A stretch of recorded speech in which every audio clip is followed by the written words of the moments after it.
40 days ago, I challenged myself to a little experiment. What would happen if I completely abandoned any use of AI on my personal social media profiles? And what happened was really interesting. And if you're a creator online, I want you to think about what I've seen, the experience I've had. I've been online for 20 some years. I've always been pretty good at predicting the future, maybe not Nostradamus level, but I've been fairly accurate most of the time. I've been in the world of AI for well over 4 years before most people even know it existed. And I think that this little experiment can be helpful for a lot of people, whether you're pro or anti-AI, it really doesn't matter. I don't like being a black and white person on most issues, but for the last 40 days, I've been very black and white, and I wanted to not only avoid myself using it, but I didn't even want to consume other people that were using it as well, because honestly, a lot of it just sounds the same, and I miss a lot of my friends who I no longer hear their authentic voice. And one of the things that I've always done is pay attention to the youth, because if you want to see where the future is going, I think young people have a different perspective that can often be helpful. And even though I don't sell to younger people, my market is almost always Gen X or more boomers, I still think it makes a lot of sense to pay attention to what younger people are saying. And the fact of the matter is, young people hate AI across the board. You can see in the comments, they hate data centers. They just feverishly are against it. And if you look in the comments of a lot of AI generated things, people are just massively like checking out big time, particularly with images. In fact, I just saw a childhood friend, DJ Wicked, who is a very well-known DJ here in Portland, Oregon. He just made a post, said like, if your concert has a AI poster, I'm not coming to your concert. Like, hard line in the sand.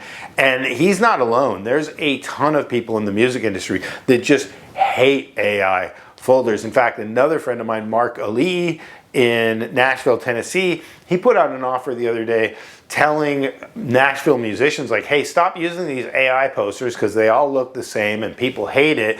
Send me the ideas that you get from AI and I'll recreate a organic thing built in Photoshop that is not AI, but still uses a lot of the elements and the creativity that comes into place. And I thought that was absolutely genius, and because AI can give you some wonderful ideas. And another example, Ricky Rackman, who is an influencer in the heavy metal space. He used to be the host of Headbangers Ball on MTV a long time ago. Dating myself with that one. He recently used some AI posters to promote some of his spoken word concerts, things that he does. And he had a huge backlash of people in the comments pissed off about him using AI imagery for the posters. And so he ended up resulting into like some stick figure, like chicken scratch stuff with just a pencil. There was like some rudimentary kindergarten stuff, and people loved it because it was real. And what I noticed with my 40 days of not using any AI stuff myself is that I have this deeper appreciation for real things, like just getting outside and smelling the roses, like literally. It's Portland, Oregon, it's summertime. There's wonderful smells and just this like organic, analog feeling of walking in the woods without shoes on and playing with my kid and turning off my phone. And you know, I'm a mushroom hunter, and I like seeing textures in the sky, and I just was more observant of this natural beauty. And not to say that AI doesn't create beautiful things, but it doesn't have the same feeling. You know, seeing a 67 Chevelle at a car show and watching a three-piece blues band playing music, it's just the real thing, and you can't replicate that feeling. And so I just had this like deeper appreciation for the real world stuff. But I also recognize that not everybody has graphic skills, and it's easy to make graphics for some people, and I get that. In fact, I made a bunch of thumbnails the other day for a project that it would have taken me forever, and I would have never done as good of a job as AI did for it. I also recognize that not everybody is a prolific writer, and so when they use AI, it writes something way better than they could have done. The problem is just that it all starts sounding the same, and if you aren't a good writer, or if you haven't edited writing for a long time, on the periphery it looks great to you, but to those of us in the know, it sucks, and it makes us not want to read anymore.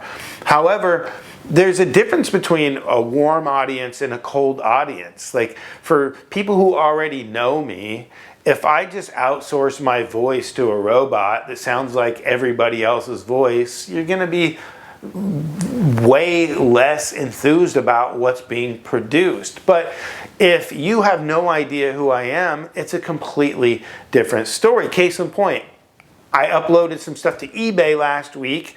I'm not going to spend time writing a description for a camera lens when I can just say, hey AI, give me a bunch of benefits about this lens, tell me all the features about this lens. It cracks something out in 8 seconds. I load it up to eBay, it sells. It would have been dumb of me to spend time writing in my own voice that particular ad. And that's why I don't want to be so black and white about AI. But the thing that I think of Rick Rubin, who I just love because he's really encouraging of you being you.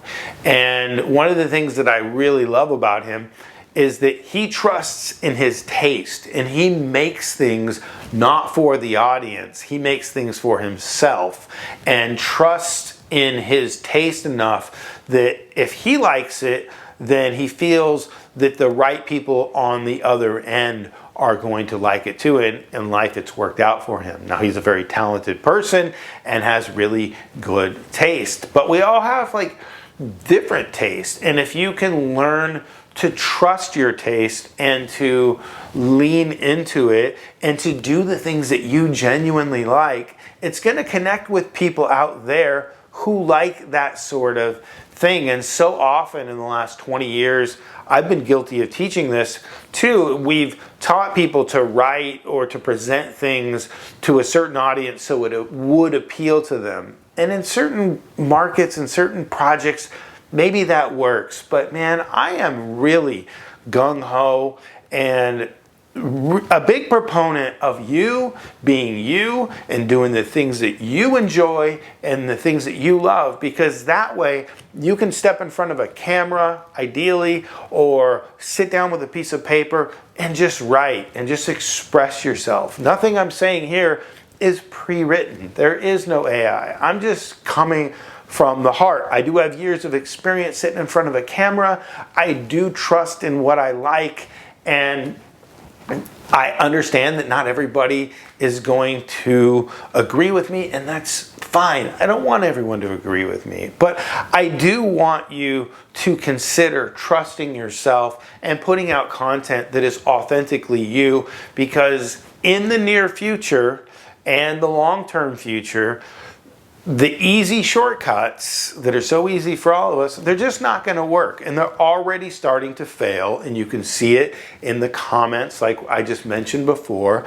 Also, the social media platforms and their algorithms are super smart. If you just take something from ChatGPT or Claude right out of the gate, and it's not even inspired by you, it's just written, don't you think YouTube's algorithm is going to know that you're just reading a script like everybody else? Of course. So they're not going to reward that with many views. And I know you can find examples of people still doing it, but in the future, the very near future, it's going to get a lot harder.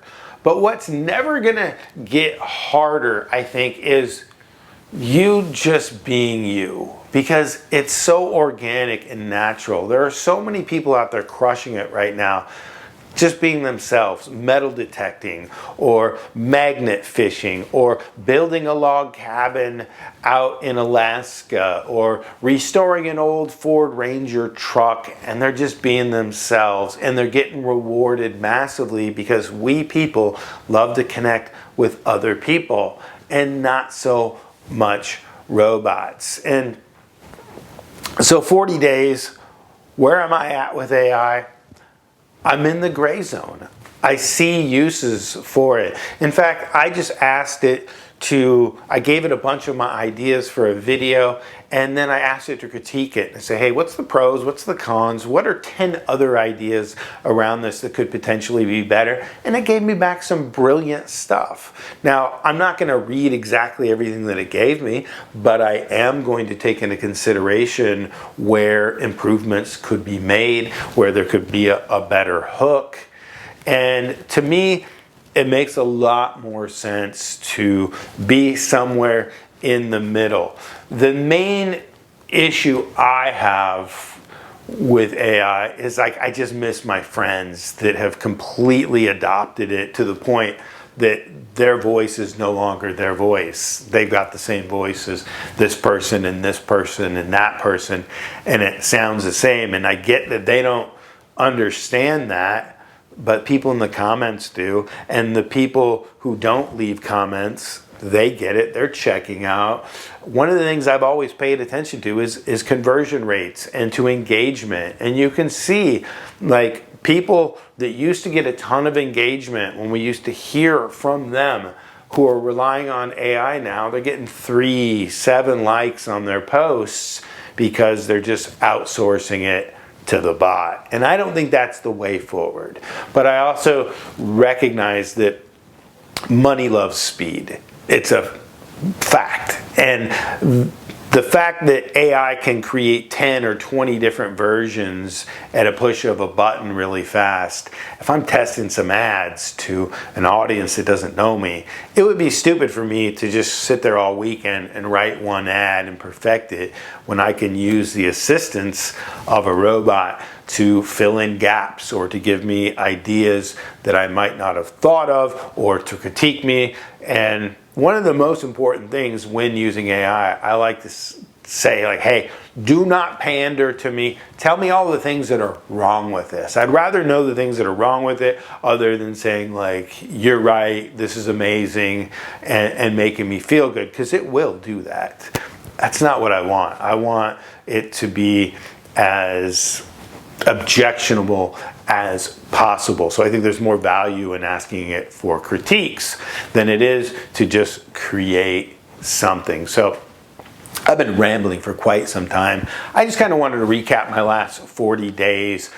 I think I'm going to continue going forward with as much organic stuff as possible. I want to continue to learn how to use my camera. I want to continue to get away from my computer. I want to continue smelling the roses and finding mushrooms and meeting people at the gas station and looking them in the eyes and giving them a hug when it's appropriate.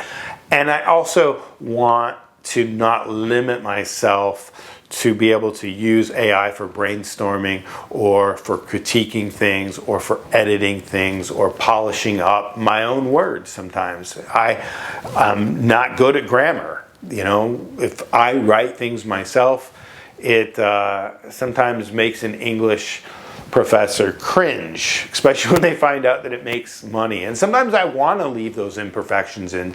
In fact, there's a lot of times in the business world and conversions and stuff, if it's too polished, it might not make as much money if there's some errors in it. So it's not a black and white thing. And I know the post that I made 40 days ago was very black and white. I said I wasn't going to use it, and I don't want to read anybody's stuff that's using it, and I'm just going to totally unfollow anyone using it.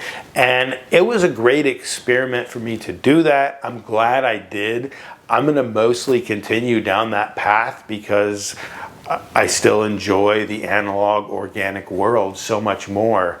And I think it's a good idea to take breaks from AI. I think it's a good idea to take a break away from your computer, from your electricity, all of that, and get outside, but I don't think it makes a lot of sense for me to totally neglect technology that's revolutionizing the world, because while data centers are sucking up water and ruining the environment in certain areas, AI is also revolutionizing medicine that's going to allow maybe people to live to 150 years old. Our watches one day soon are going to be able to detect problems in our body before we even have them. It's going to tell us our nutritional deficiencies and what kind of food we need to eat, and give us a recipe on the foods that maybe we need to eat to get those particular nutrients back into our body. It's going to maybe even, it's already doing this, do surgeries where it can eliminate